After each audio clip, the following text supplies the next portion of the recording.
والمحصنات من النساء إلا ما ملكت أيمانكم كتاب الله عليكم وأحل لكم ما وراء ذلكم أن تبتغوا بأموالكم محصنين غير مسافحين فما استمتعتم به منهن فآتوهن أجورهن فريضة ولا جناح عليكم فيما تراضيتم به من بعد الفريضة إن الله كان عليما حكيما ومن لم يستطع منكم طولا أن ينكح المحصنات المؤمنات فمما ملكت أيمانكم من فتياتكم المؤمنات والله أعلم بإيمانكم بعضكم من بعض فانكحوهن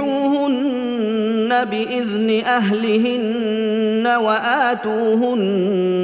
أجورهن بالمعروف محصنات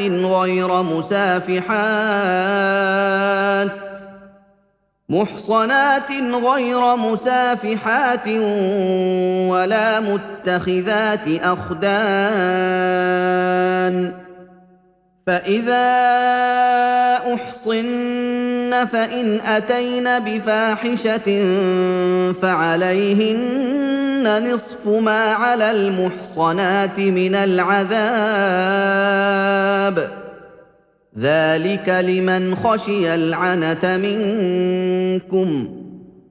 وأن تصبروا خير لكم والله غفور رحيم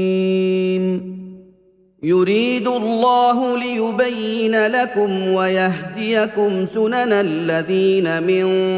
قبلكم ويتوب عليكم والله عليم حكيم والله يريد أن يتوب عليكم ويريد الذين يتبعون الشهوات أن تميلوا ميلا عظيما يريد الله أن يخفف عنكم وخلق الإنسان ضعيفا يا أيها الذين آمنوا لا تأكلوا أموالكم بينكم بالباطل إلا أن تكون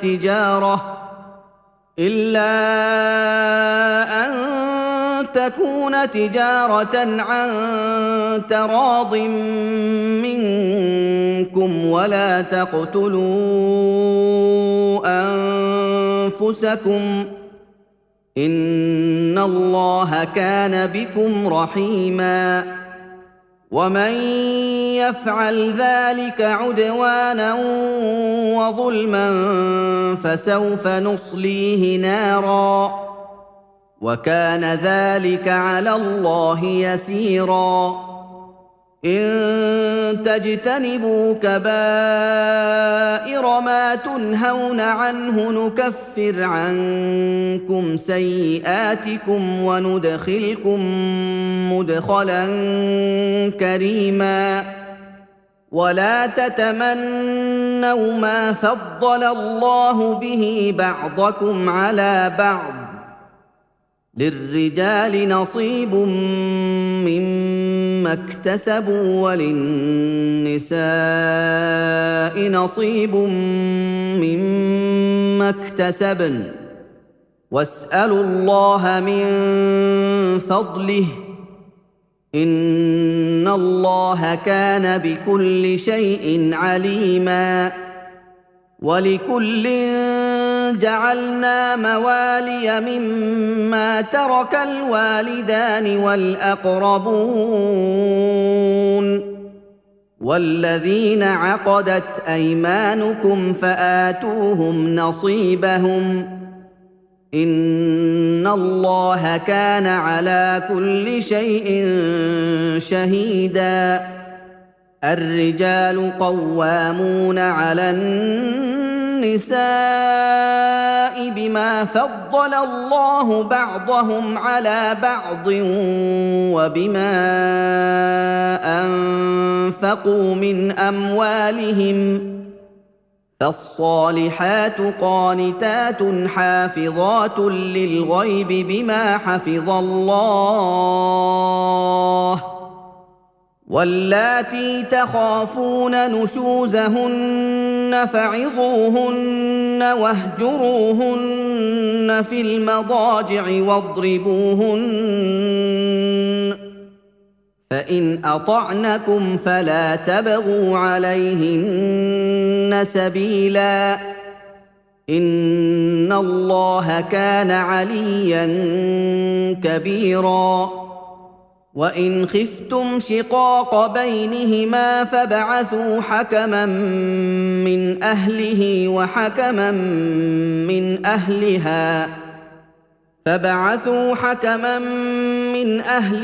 وحكما من أهلها إن يريدا إصلاحا يوفق الله بينهما إن الله كان عليما خبيرا واعبدوا الله ولا تشركوا به شيئا وبالوالدين إحسانا وبذي القربى واليتامى والمساكين والجار ذي القربى والجار الجنب والصاحب بالجنب وابن السبيل وما ملكت أيمانكم إن الله لا يحب من كان مختالا فخورا الذين يبخلون ويأمرون الناس بالبخل ويكتمون ما آتاهم الله من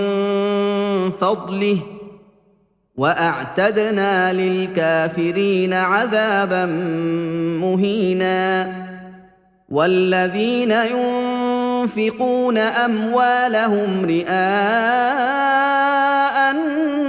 الناس ولا يؤمنون بالله ولا باليوم الآخر ومن يكن الشيطان له قرينا فساء قرينا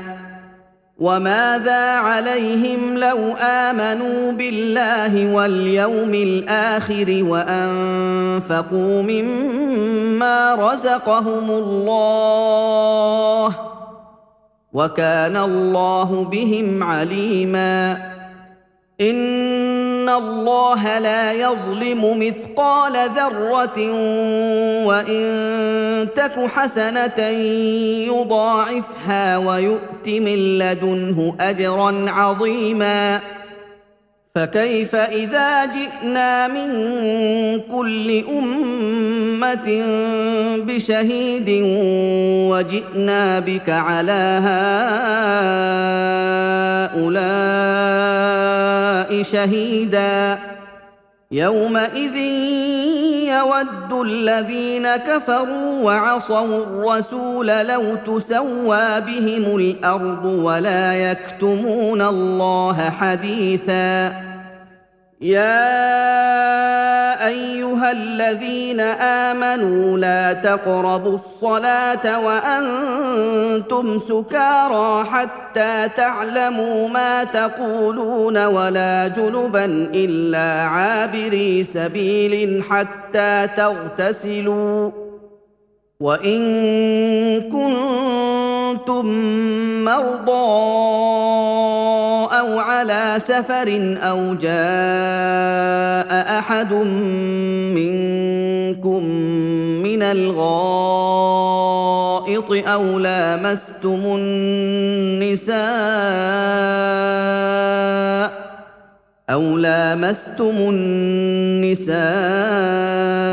فلم تجدوا ماء فتيمموا صعيدا طيبا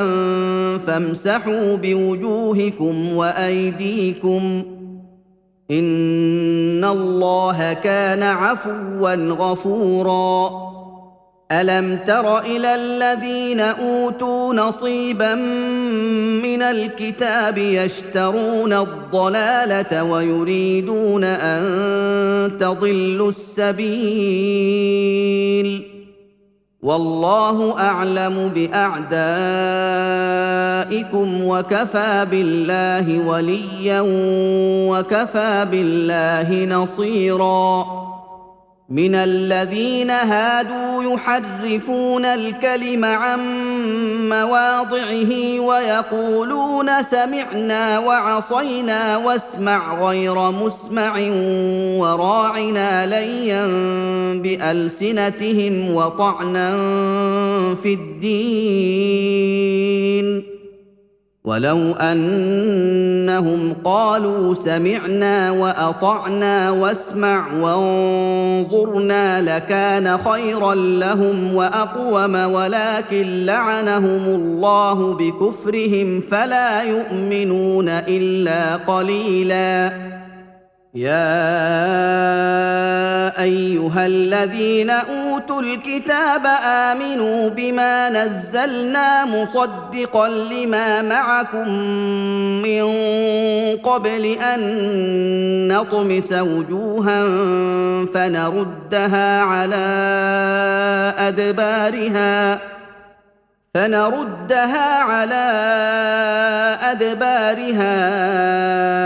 أو نلعنهم كما لعنا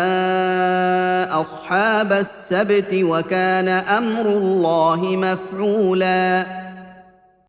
إن الله لا يغفر أن يشرك به ويغفر ما دون ذلك لمن يشاء ومن يشرك بالله فقد افترى إثما عظيما ألم تر إلى الذين يزكون أنفسهم بل الله يزكي من يشاء ولا يظلمون فتيلا انظر كيف يفترون على الله الكذب وكفى به إثما مبينا ألم تر إلى الذين أوتوا نصيبا من الكتاب يؤمنون بالجبت والطاغوت ويقولون للذين كفروا هؤلاء أهدى من الذين آمنوا سبيلا أولئك الذين لعنهم الله ومن يلعن الله فلن تجد له نصيرا أم لهم نصيب من الملك فإذا لا يؤتون الناس نقيرا أم يحسدون الناس على ما آتاهم الله من فضله فقد آتينا آل إبراهيم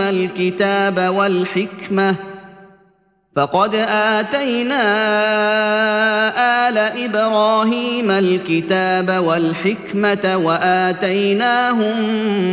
ملكا عظيما فمنهم من آمن به ومنهم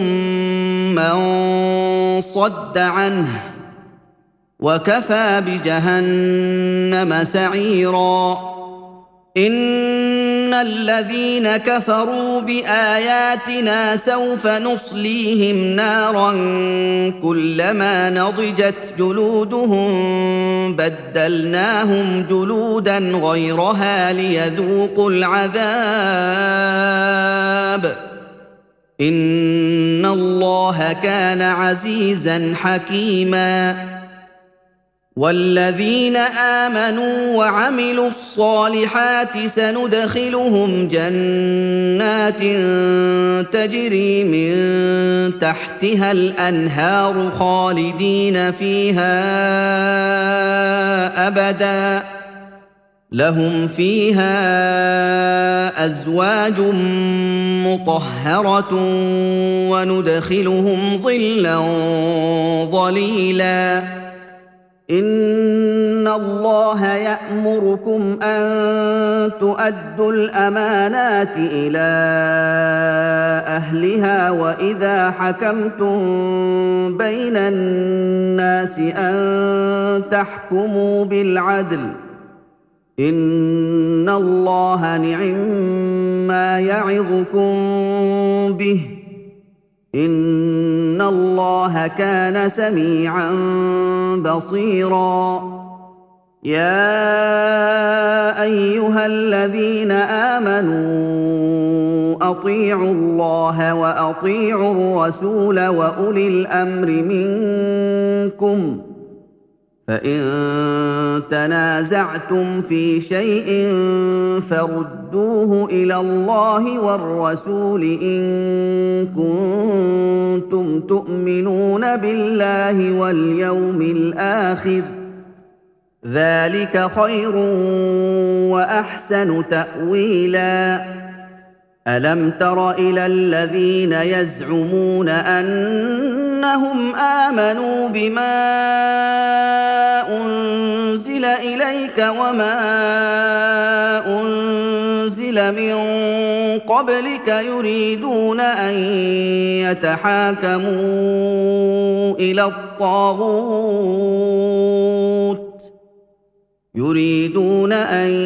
يتحاكموا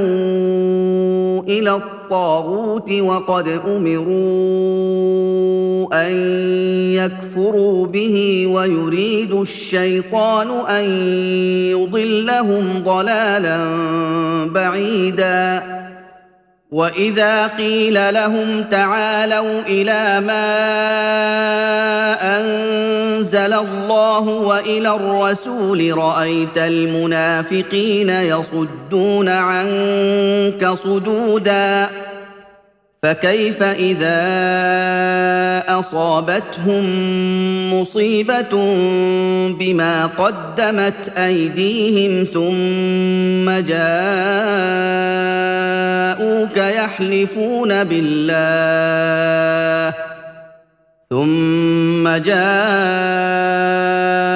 يحلفون بالله إن أردنا إلا إحسانا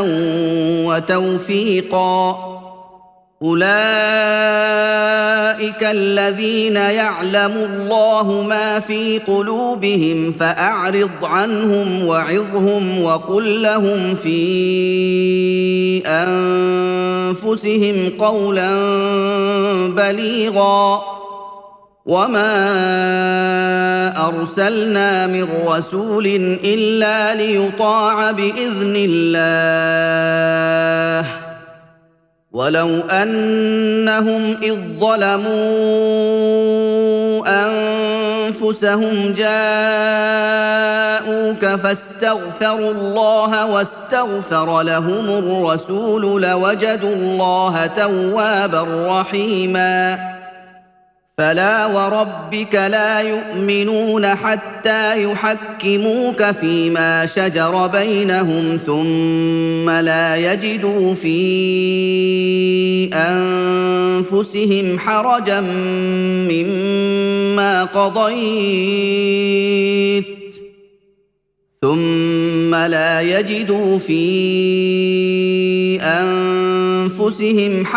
مما قضيت ويسلموا تسليما ولو أنا كتبنا عليهم أن اقتلوا أنفسكم أو اخرجوا من دياركم ما فعلوه إلا قليل منهم ولو أنهم فعلوا ما يوعظون به لكان خيرا لهم وأشد تثبيتا وإذا لآتيناهم من لدنا أجرا عظيما ولهديناهم صراطا مستقيما ومن يطع الله والرسول فأولئك مع الذين أنعم الله عليهم من النبيين والصديقين والشهداء والصالحين وحسن أولئك رفيقا ذلك الفضل من الله وكفى بالله عليما يا أيها الذين آمنوا خذوا حذركم فانفروا ثبات أو انفروا جميعا وإن منكم لمن ليبطئن فإن أصابتكم مصيبة قال قد أنعم الله علي إذ لم أكن معهم شهيدا ولئن أصابكم فضل من الله ليقولن كأن لم تكن بينكم وبينه مودة يا ليتني كنت معهم فأفوز فوزا عظيما فليقاتل في سبيل الله الذين يشرون الحياة الدنيا بالآخرة ومن يقاتل في سبيل الله فيقتل أو يغلب فسوف نؤتيه أجرا عظيما وما لكم لا تقاتلون في سبيل الله والمستضعفين من الرجال والنساء والولدان الذين يقولون ربنا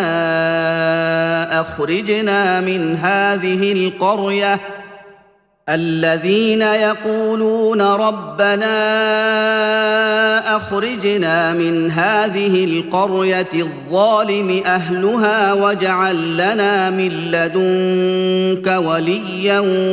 واجعل لنا من لدنك نصيرا الذين آمنوا يقاتلون في سبيل الله والذين كفروا يقاتلون في سبيل الطاغوت فقاتلوا أولياء الشيطان إن كيد الشيطان كان ضعيفا ألم تر إلى الذين قيل لهم كفوا أيديكم وأقيموا الصلاة وآتوا الزكاة فلما كتب عليهم القتال إذا فريق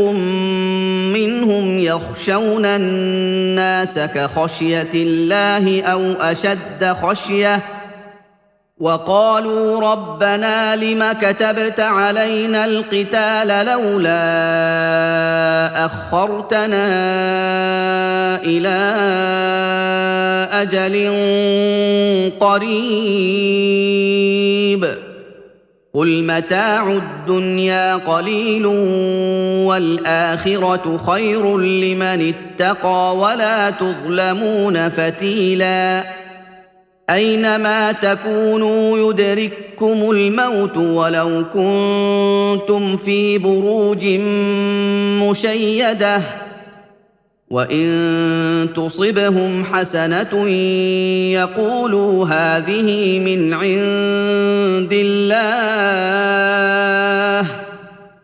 وان تصبهم سيئه يقولوا هذه من عندك قل كل من عند الله فما لهؤلاء القوم لا يكادون يفقهون حديثا ما اصابك من حسنه فمن الله وما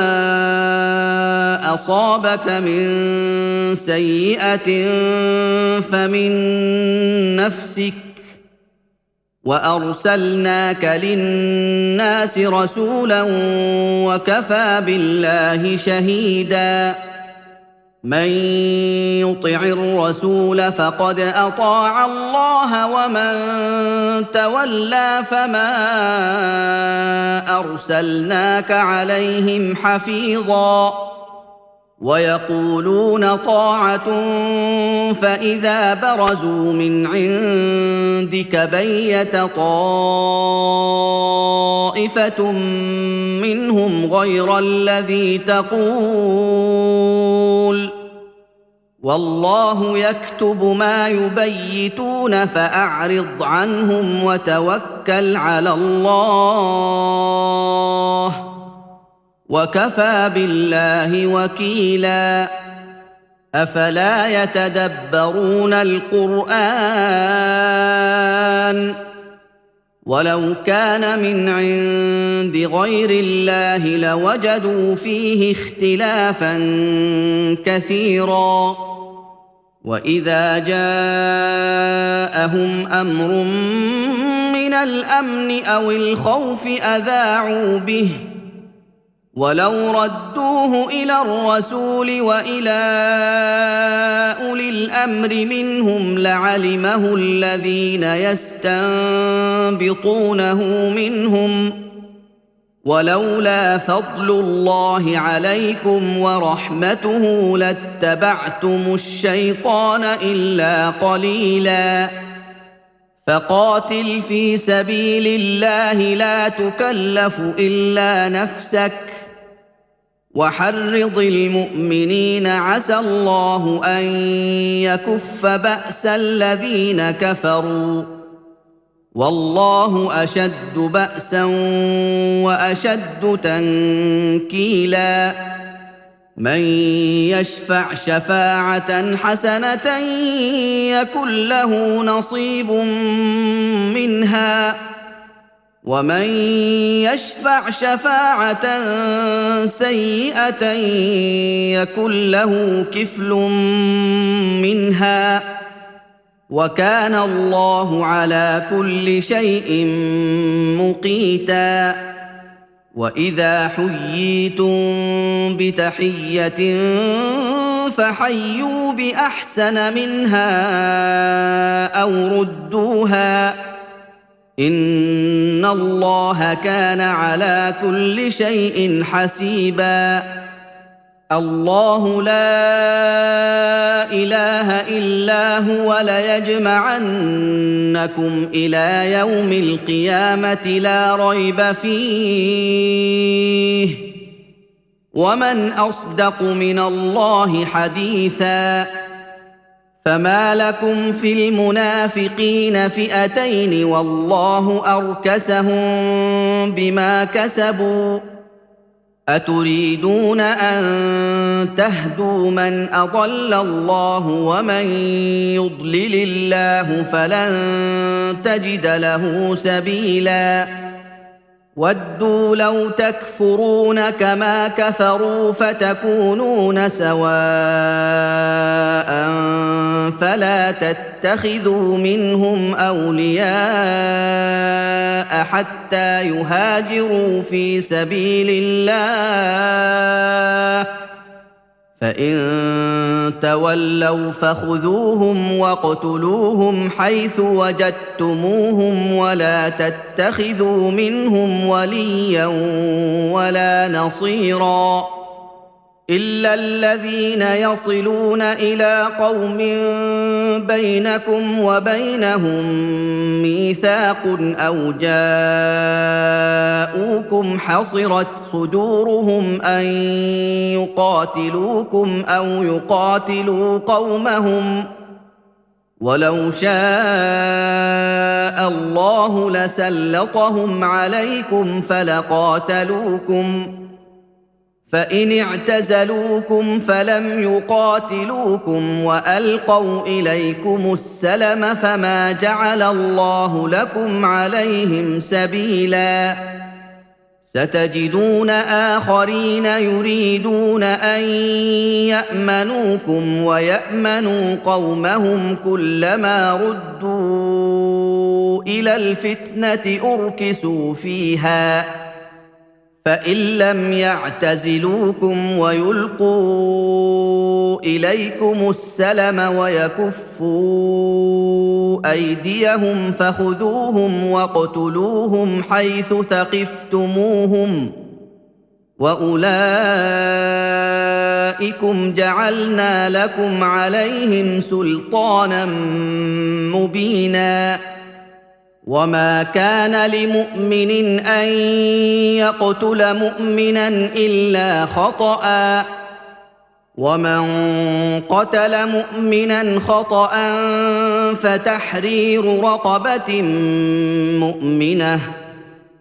فتحرير رقبة مؤمنة ودية مسلمة إلى أهله إلا أن يصدقوا فإن كان من قوم عدو لكم وهو مؤمن فتحرير رقبة مؤمنة وإن كان من قوم بينكم وبينهم ميثاق فدية مسلمة إلى أهله وتحرير رقبة مؤمنة فمن لم يجد فصيام شهرين متتابعين توبة من الله وكان الله عليما حكيما ومن يقتل مؤمنا متعمدا فجزاؤه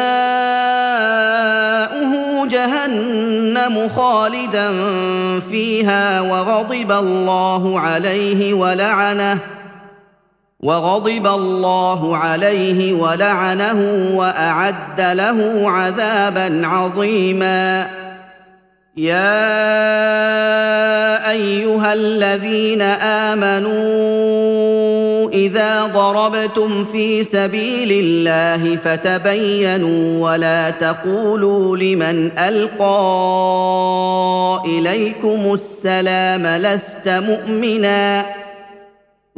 تقولوا لمن ألقى إليكم السلام لست مؤمنا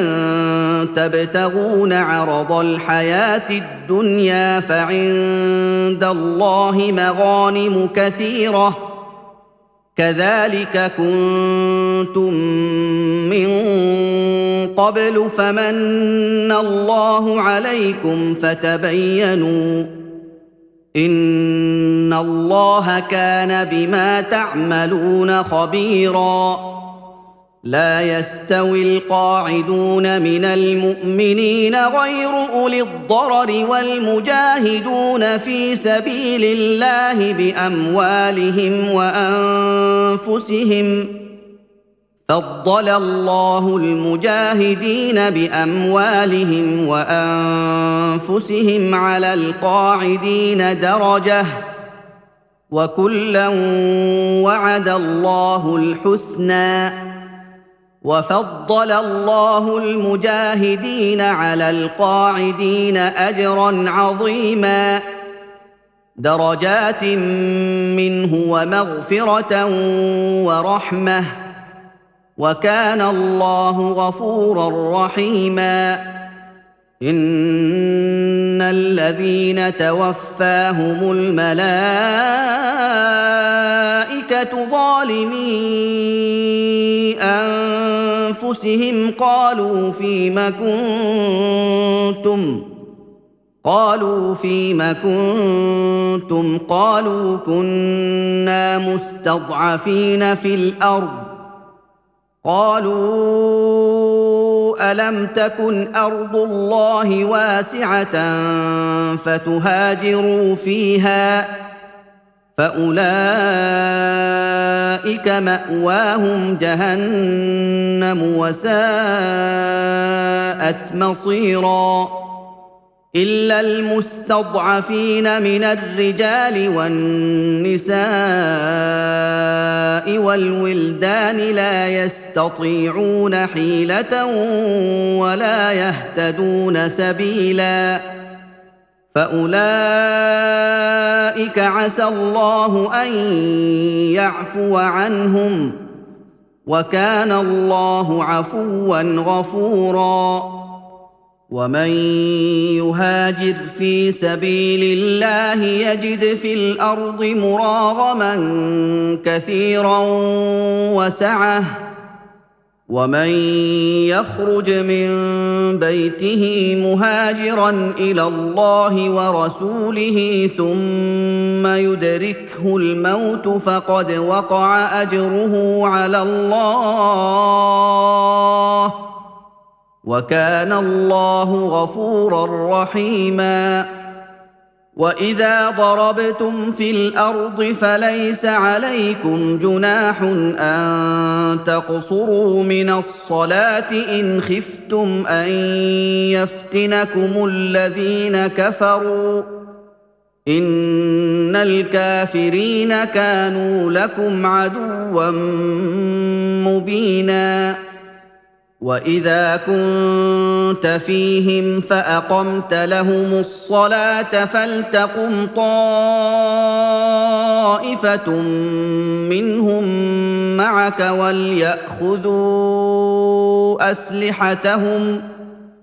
وليأخذوا أسلحتهم فإذا سجدوا فليكونوا من ورائكم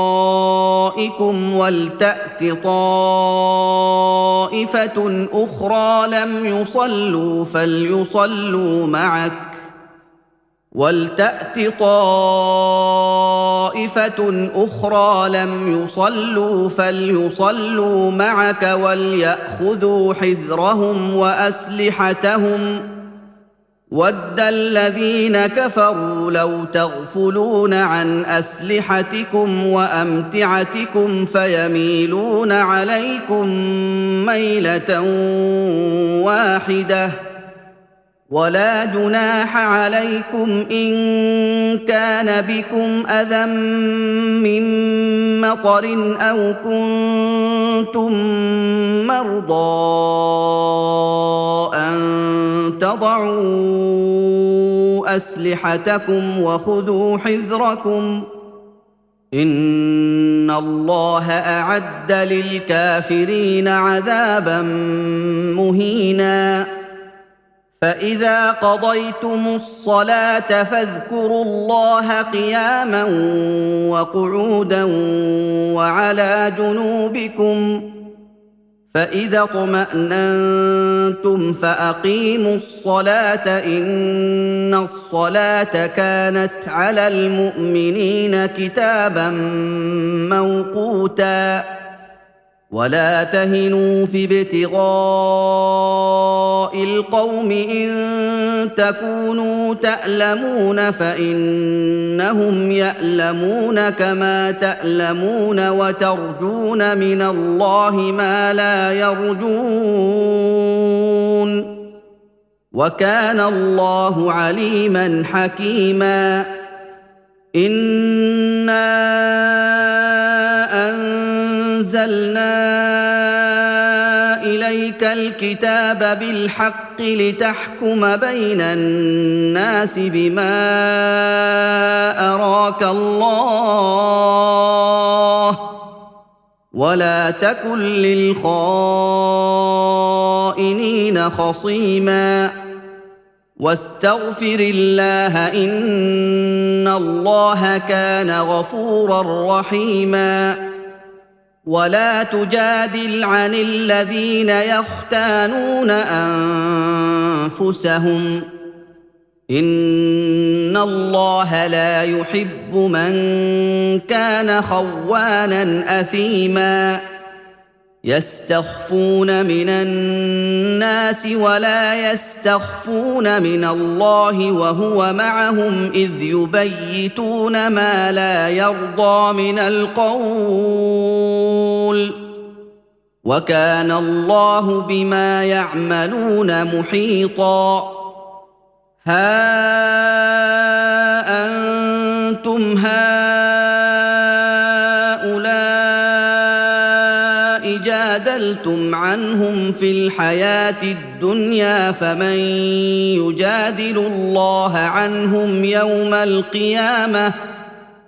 فمن يجادل الله عنهم يوم القيامة أم من يكون عليهم وكيلا ومن يعمل سوءا أو يظلم نفسه ثم يستغفر الله يجد الله غفورا رحيما ومن يكسب إثما فإنما يكسبه على نفسه وكان الله عليما حكيما ومن يكسب خطيئة أو إثما ثم يرم به بريئا فقد احتمل بهتانا وإثما مبينا ولولا فضل الله عليك ورحمته لهمت طائفة منهم أن يضلوك وما يضلون إلا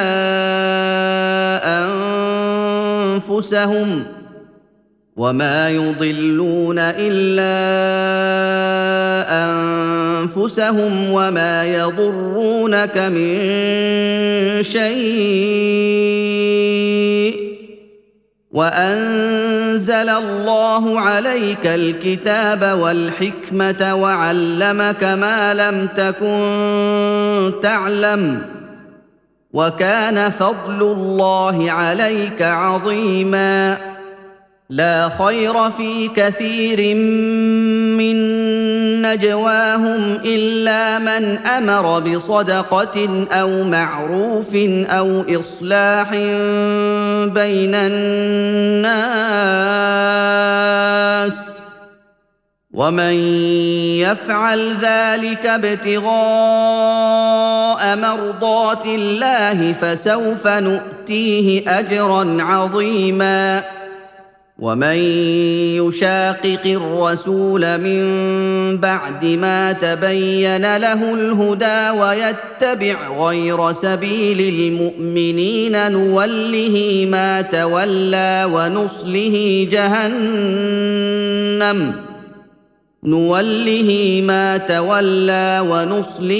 جهنم وساءت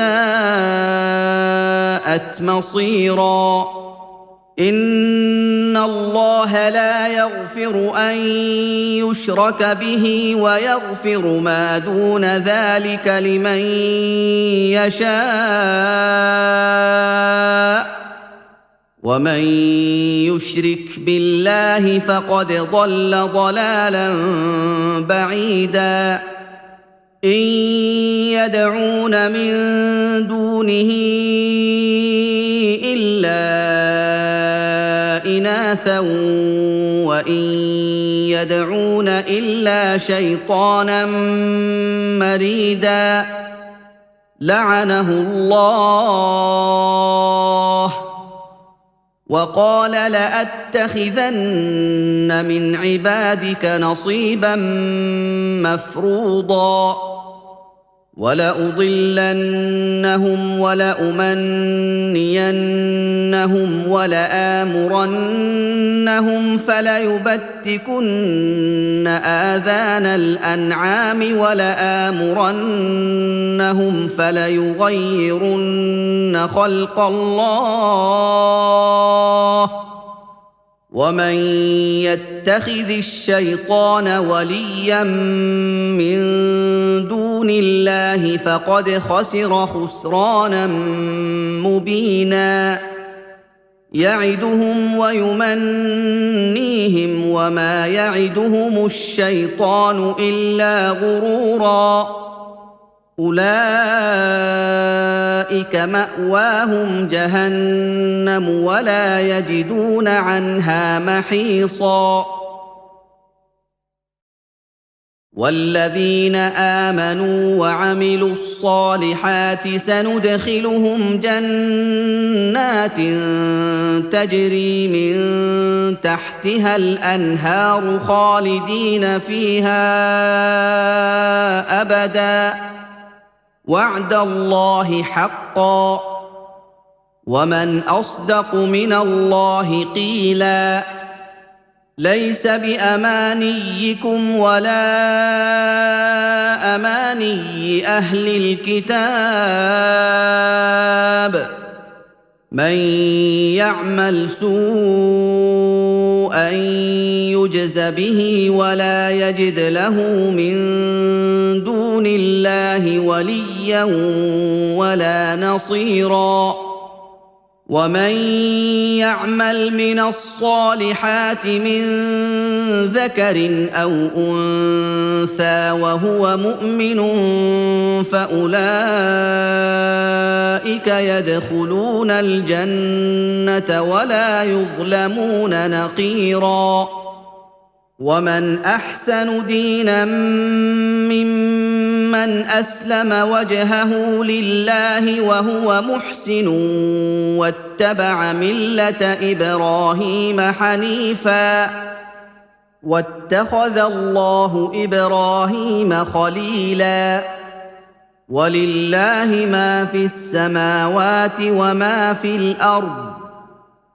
وكان الله بكل شيء محيطا ويستفتونك في النساء قل الله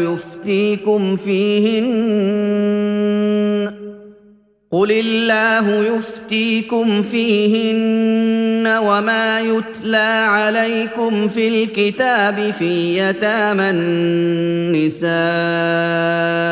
اللاتي لا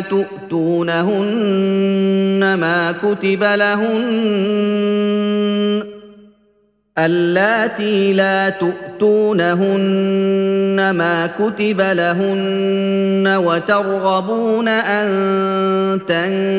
تنكحوهن والمستضعفين من الولدان وأن تقوموا لليتامى بالقسط وما تفعلوا من خير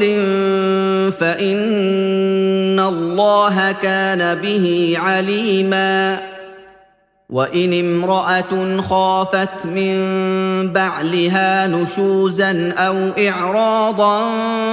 فلا جناح عليهما أن يصلحا بينهما صلحا والصلح خير وأحضرت الأنفس الشح وإن تحسنوا وتتقوا فإن الله كان بما تعملون خبيرا ولن تستطيعوا أن تعدلوا بين النساء ولو حرصتم فلا تميلوا كل الميل فتذروها كالمعلقة وإن تصلحوا وتتقوا فإن الله كان غفورا رحيما وان يتفرقا يغن الله كلا من سعته وكان الله واسعا حكيما ولله ما في السماوات وما في الارض ولقد وصينا الذين اوتوا الكتاب من قبلكم واياكم ان اتقوا الله وان تكفروا فان لله ما في السماوات وما في الارض وكان الله غنيا حميدا ولله ما في السماوات وما في الارض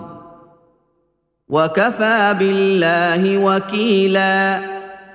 ان يشأ يذهبكم ايها الناس ويأت باخرين وكان الله على ذلك قديرا من كان يريد ثواب الدنيا فعند الله ثواب الدنيا والاخره وكان الله سميعا بصيرا يا ايها الذين امنوا كونوا قوامين بالقسط شهداء لله ولو على انفسكم او الوالدين والاقربين ان يكن غنيا او فقيرا فالله اولى بهما فلا تتبعوا الهوى ان تعدلوا وان تلووا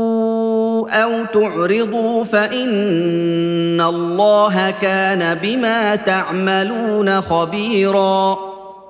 يا ايها الذين امنوا بالله ورسوله والكتاب الذي نزل على رسوله والكتاب الذي انزل من قبل ومن يكفر بالله وملائكته وكتبه ورسله واليوم الاخر فقد ضل ضلالا بعيدا ان الذين امنوا ثم كفروا ثم امنوا ثم كفروا ثم ازدادوا كفرا لم يكن الله ليغفر لهم ولا ليهديهم سبيلا بشر المنافقين بان لهم عذابا اليما الذين يتخذون الكافرين اولياء من دون المؤمنين ايبتغون عندهم العزه فان العزه لله جميعا وقد نزل عليكم في الكتاب ان اذا سمعتم ايات الله يكفر بها ويستهزأ بها فلا تقعدوا معهم حتى يخوضوا في حديث غيره انكم اذا مثلهم ان الله جامع المنافقين والكافرين في جهنم جميعا الذين يتربصون بكم فان كان لكم فتح من الله قالوا الم نكن معكم وان كان للكافرين نصيب وان كان للكافرين نصيب قالوا الم نستحوذ عليكم ونمنعكم من المؤمنين فالله يحكم بينكم يوم القيامه ولن يجعل الله للكافرين على المؤمنين سبيلا ان المنافقين يخادعون الله وهو خادعهم واذا قاموا الى الصلاه قاموا كسالى يراءون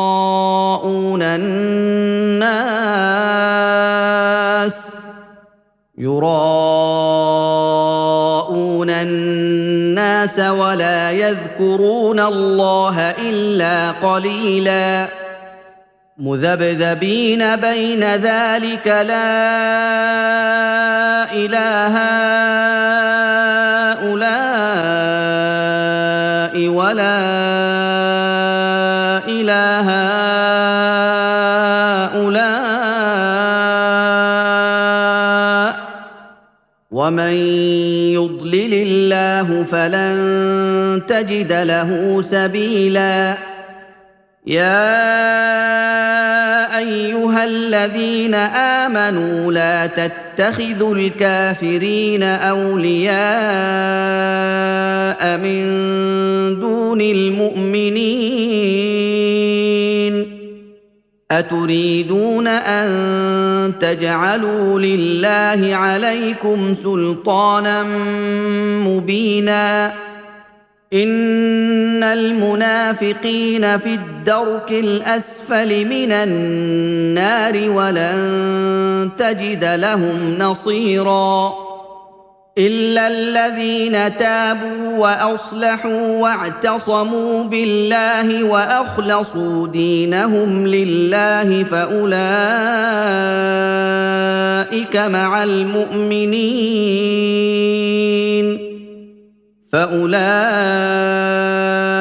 مع المؤمنين وسوف يؤتي الله المؤمنين اجرا عظيما ما يفعل الله بعذابكم ان شكرتم وامنتم وكان الله شاكرا عليما